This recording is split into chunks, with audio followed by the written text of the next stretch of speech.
Bien, nos encontramos en estos momentos con Nelson Manrique, él es historiador, sociólogo y docente de la Universidad Católica. En esta ocasión vamos a comentar y analizar la coyuntura electoral.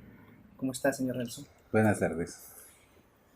Y una de las preguntas con la que quisiera empezar, y de repente es un poco eh, rápida para poder decirla, que un ingeniero desconocido en 3 semanas se convierta en un presidente de la República y que un personaje como Guzmán haya intentado también de repente tener la misma suerte y que lamentablemente no ocurrió. ¿Qué factor fue decisivo para que no ocurra lo mismo que ocurrió con Fujimori? Bueno, primero, ¿por qué hay esta similitud? Diría que de alguna manera el momento hace el personaje. Es decir, Fujimori aparece providencialmente en el lugar adecuado, en el momento adecuado, cuando hay una muy profunda crisis política, la credibilidad de los partidos está a un nivel muy bajo, Uh-huh. hay un enorme desorden político y por lo tanto una persona desconocida, se va a poner de moda desde ese momento el término outsider, puede capitalizar esto. Da la impresión que el Perú aún tiene dos representaciones que usted la define muy bien y muy claras, ¿no? Que son el Perú serrano indígena y también el Perú costeño, globalizado. Esto ha cambiado ahora, ha pasado mucho tiempo desde la última percepción que usted tuvo del Perú. Está mucho más mezclado, ¿no? Por un lado, las vías de comunicación permiten una interconexión mucho más fluida, los medios de comunicación y las redes permiten intercambios instantáneos, ¿no? Entonces, es normal que en una fiesta, en una comunidad, en que la música sea música tradicional, guay, ¿no? Pasacalles, etcétera. A las 2 de la mañana los chicos pongan cumbia andina para terminar la fiesta, ¿no? Completamente normal. Y que un Eh, pastor de Puna en Caylloma al mismo tiempo te cuente los mitos tradicionales en los cuales cree profundamente y pastea sus alpacas en una maravillosa moto con su casaca de cuero y con su casco, ¿no? Entonces hay una cosa simbiótica, sincrética, ¿no? En que se interpenetran los dos mundos. y esto lleva de repente, yendo a un lado más empresarial, digamos, los empresarios pueden propiciar un modelo de desarrollo económico inclusivo. ¿Usted considera eso que se podría dar o no? ¿Cabe la posibilidad de eso? Teóricamente es perfectamente posible. El éxito del modelo escandinavo, estoy pensando en Suecia, Dinamarca, Finlandia, es precisamente una concertación entre empresarios y trabajadores, por lo cual hay el compromiso de los trabajadores de elevar la productividad y los empresarios de limitar las utilidades, permitir un grado de redistribución. Lo que tenemos acá es una miopía increíble de la clase empresarial, ¿no? No me opinión. Sí, hace años se tiene paralizado el ingreso en 650 soles. Ha subido la productividad, han subido las utilidades enormemente y totalmente impermeables. No solo no quieren tocar el tema, sino están de su bandera es reducir a 15 días las vacaciones, eliminar la CTS, eliminar lo que denomina costos sobre costos laborales, que son simplemente derechos de los trabajadores, ¿no? Sí, un docente de la Universidad San Martín, se llama José Santillán, también bueno, periodista que trabajó para un medio comercio, denominó que en el Perú no existe concentración de medios, ¿no? Cabe decir que en Estados Unidos, por ejemplo, un medio de comunicación no puede estar en los tres medios tradicionales, sea radio, televisión y prensa escrita, ¿no? Y que Así aquí es. no hay concentración de medios porque solamente hay un medio importante, que es el comercio. ¿Usted opina lo mismo? Bueno, si hay un solo medio de concentración de medios, no es la menor duda, no sé cuál es el razonamiento que... De repente también está el medio de la República. ¿Usted considera que sí hay concentración de medios en nuestro país? Si 4 de 5 periódicos pertenecen a una empresa, por supuesto, ¿no? Es una de las concentraciones más elevadas del mundo. Y deja muy mal parada la democracia, ¿no? Esto, como ha señalado también, dominan radio, televisión, imponen una sola visión de las cosas, parametran a los periodistas. Es clásica el argumento con que sacaron a Patricio Montero de la dirección de Canal 4, ¿no? Del noticiero, ¿no? Esto, por humanizar a Ollantumala. Sí. Pero Bueno, son el mismo caso, la misma suerte corrió Rosa María también. Rosa María Palacios, esto, en su momento Pablo Bryan, esto, Augusto Álvarez Rodríguez. Los que éramos la plana de las columnas de opinión de Perú 21 protestamos y renunciamos en solidaridad con Álvaro Rodríguez. En una entrevista que hicimos hace algún tiempo, Christian Walker me alegaba que él tenía derecho a decir todo lo que quisiera, que no había control. ¿La libertad de expresión por encima de la libertad de empresa? Así es, a eso llegamos. ¿Pero eso no es posible o sí? Lo que él me decía era que él tenía libertad de decir lo que quería y yo le decía es porque tú piensas igual que ellos, entonces mientras digas lo que coincide con ellos. Algún día dijo algo que no se adecuaba y lo sacaron también, que era algo que yo le había pronosticado. Y le dije en ese momento, en el Perú, la libertad de empresa es utilizada para acuchillar la libertad de expresión. Sí, me ratifico en eso. Y es curioso porque usted en su libro también pronosticó algo bien, en su libro Tiempo del Miedo, que agrupa ensayos, vale decir, y comenta y analiza la situación interna, el conflicto interno, básicamente no tanto el conflicto, ya que usted va más allá, digamos que es una compilación que ha logrado sobrevivir, y eso es lo que por la segunda edición, sí. Con sus ensayos usted intentaba desde hace muchos años cuando lo escribió. Sí, lo interesante de ese libro es que es escrito paralelamente al desarrollo de la violencia. El conjunto de los ensayos son hechos cuando la violencia estaba sucediendo. Tienen las limitaciones de que obviamente estando sobre el caballo uno no dispone de toda la información de la que va a disponer después. Hay menos perspectiva que cuando ya los acontecimientos se han cerrado, ha sido capturada Ismael Guzmán, etc.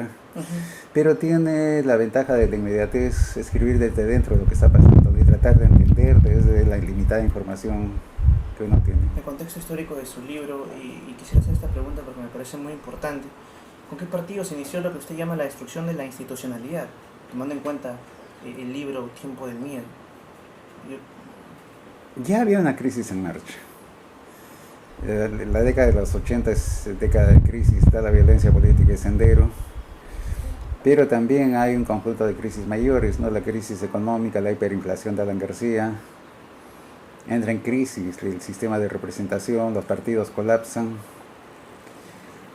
y todo esto saca a un lado profundamente arcaico de la sociedad peruana que tiene que ver con la pervivencia de mentalidades oligárquicas, ¿no? El racismo, el resentimiento, y todo esto estalla en la violencia, ¿no?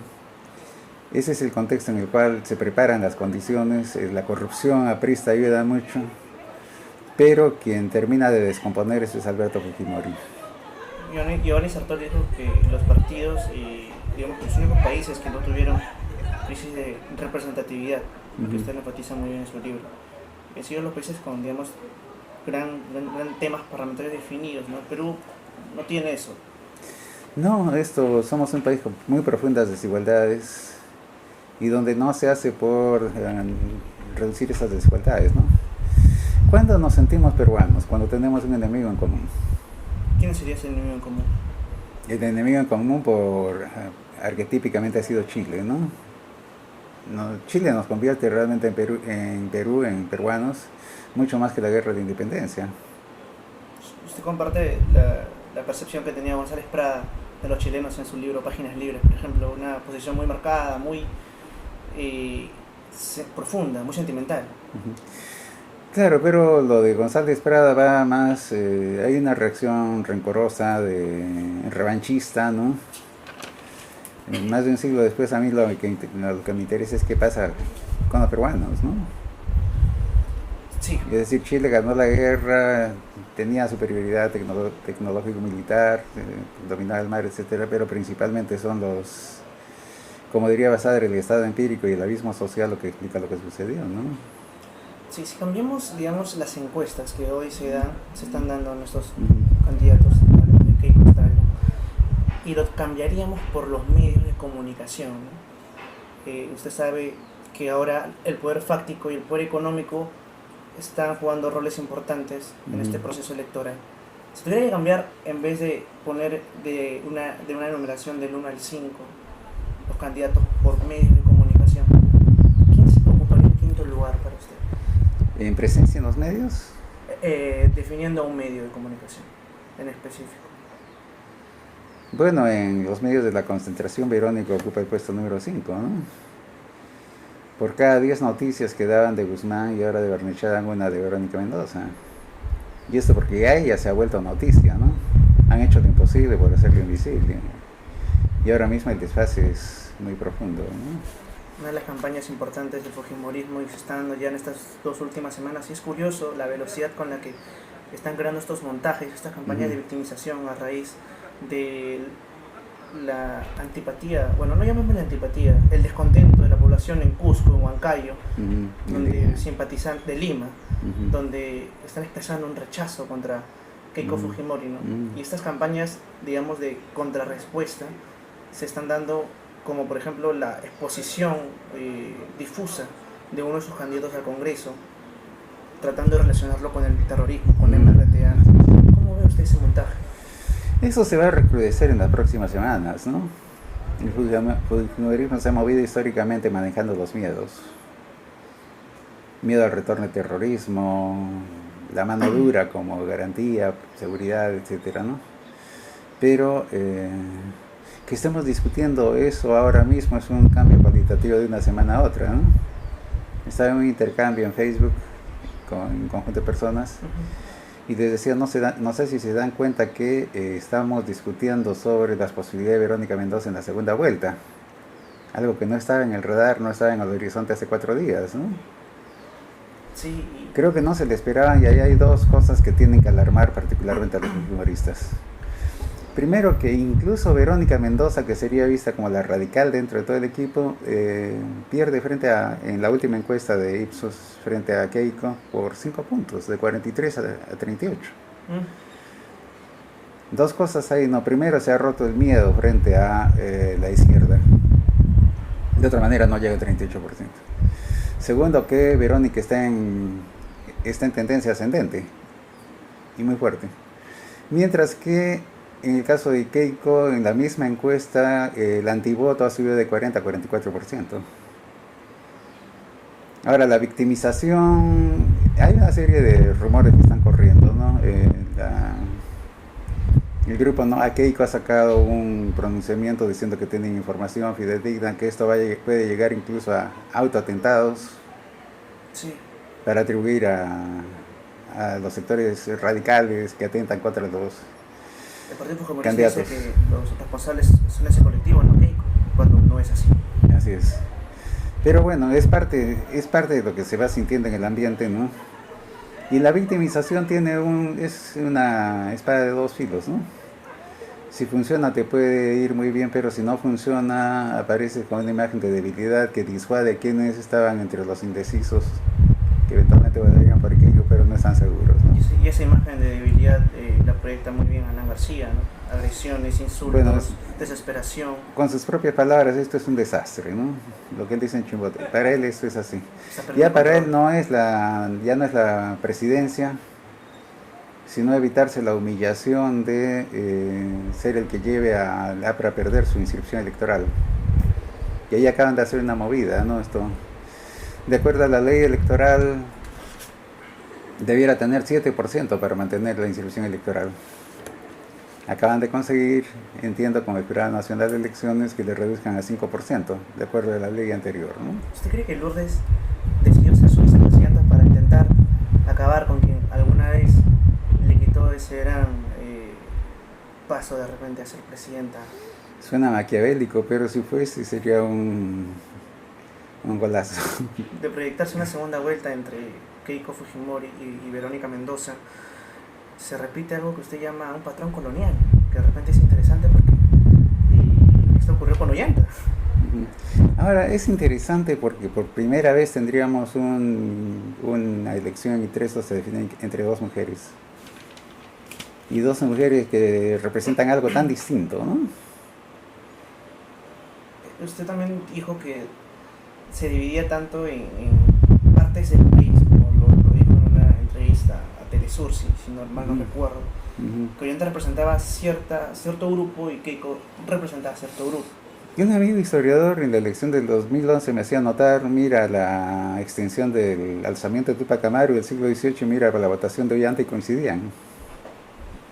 Todo el sur andino hasta Huancavelica y Ayacucho era el ámbito hasta Huarechí, hasta donde llegó el levantamiento de Tupac Amaru. Y era el territorio donde ganaba ampliamente Ollantumala, el que le dio el triunfo, ¿no? De pasar a Alfredo Barnechea, ¿qué le quedaría a él por hacer de cara a estos últimos días, ¿no? ¿A Alfredo Barnechea? Entre Alfredo Barnechea y Keiko Fujimori. Bueno, en los últimos días los axiopopulistas han estado en una política de ataques contra Verónica Mendoza. Esta campaña señalando la existencia de terroristas en la lista de...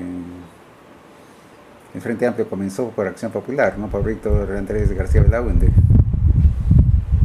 Ayer Alfredo Barnechea dijo que Verónica Mendoza es chavista. ¿Cree que es chavista? Lo ha dicho públicamente, ¿no? No sé si lo cree, pero lo ha dicho. Pero creo que es equivocar los tiros, ¿no? No le va a quitar el voto a Verónica Mendoza. Es mucho más parecido él en términos de su propuesta económica con Kuczynski. Y por lo tanto, me parece muy bien la actitud que ha asumido el Frente Único de preferir no entrar en esta polémica y concentrarse en Keiko Fujimori y en PPK, ¿no? Creo que es lo que hay que hacer en estas 3 semanas. Verónica ya convocó una conferencia de prensa en donde deslindó cualquier vínculo con lo peor que ocurrió en nuestro país, ¿no? Yo creo que ese punto también es importante, ¿no? La población necesita confianza y la confianza se está tratando de ganar con trabajo, campañas, y es lo que el Frente Amplio representa. No sé si viste, está circulando en las redes un montaje con un par de fotos. 4 fotos. 2 fotos. 2 fotos. En una está Keiko y en la otra está Verónica en una situación igual, están dándose un beso con una mujer de pueblo. Sí, es increíble.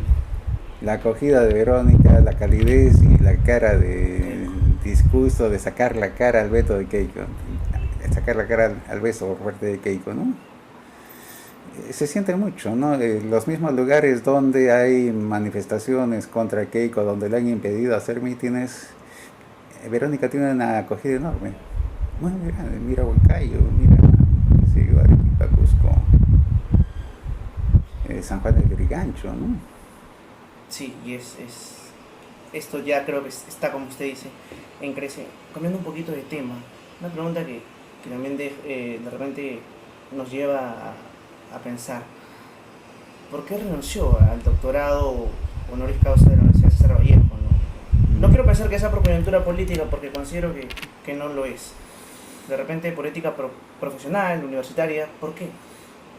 Ética periodística. Como señalé, inmediatamente no veía razón por la cual los demás que recibieron este doctorado honoris causa tuvieran que renunciar.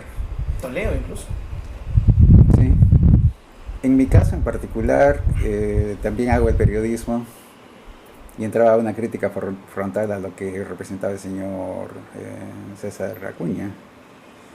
No me parecía ético o autocensurarme porque había recibido esto por gratitud, o simplemente atacar dividiéndome en dos, ¿no?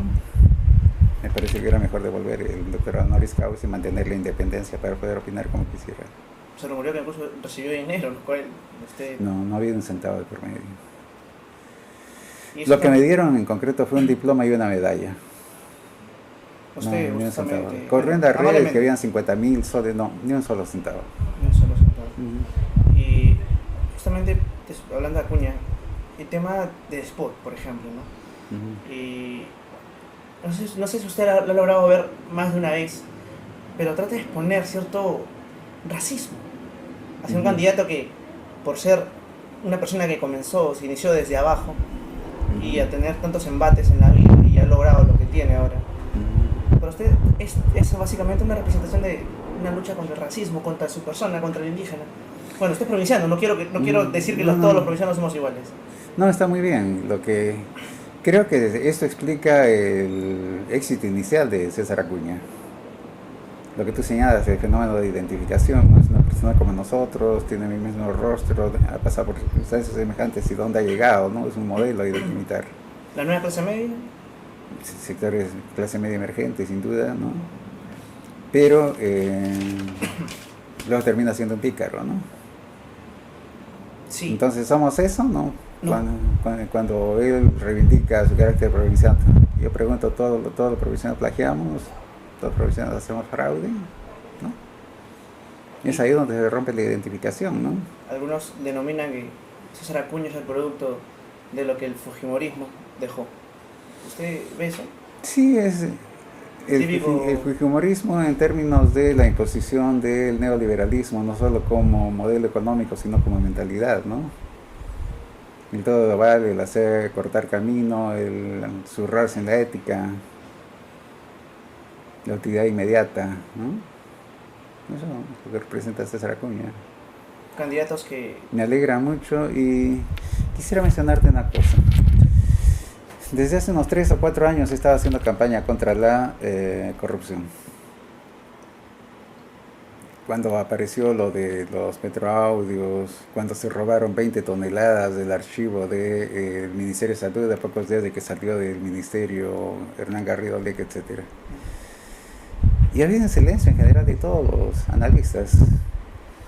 Incluso a fines del año pasado no daba mayor importancia al tema de la corrupción como un tema relevante. La gente estaba mucho más preocupada por la seguridad, por los ingresos, etcétera, ¿no? Aparentemente el tema de corrupción no era significativo. Yo llamaba la atención sobre lo siguiente, ¿no? En la década del 90, a nivel de América Latina, hay un conjunto de gobiernos populistas que tienen un enorme éxito y gran apoyo. Te menciono Carlos Andrés Pérez en Venezuela, el Collor de Mello en Brasil, Yamil Maguad en Ecuador, González Sánchez de Lozada en Bolivia, en Argentina Carlos Saúl Menem. Tienen un enorme apoyo. ¿En Perú? En el Perú Alberto Fujimori. Y de repente hay una crisis económica y hay una retracción general de la economía. Y la gente que soportaba y aceptaba la corrupción de repente juzga la corrupción intolerable. Y todos los que te he mencionado caen con tremendas movilizaciones. El Caracazo son más de 300 muertos para sacar del poder a Carlos Andrés Pérez. Y acá la crisis está ahí el 98 junto con el fenómeno del Niño y tenemos pues las movilizaciones que culminan en los 4 suyos, la marcha de los 4 suyos. Finalmente la caída y la huida de Fujimori a Japón, ¿no? Se habla de una marcha del 5.º suyo por Toledo. Si no se logra quitar a Verónica Keiko Fujimori. Toledo. Es un personaje muy simpático, ¿no? Ya en este momento no da lástima.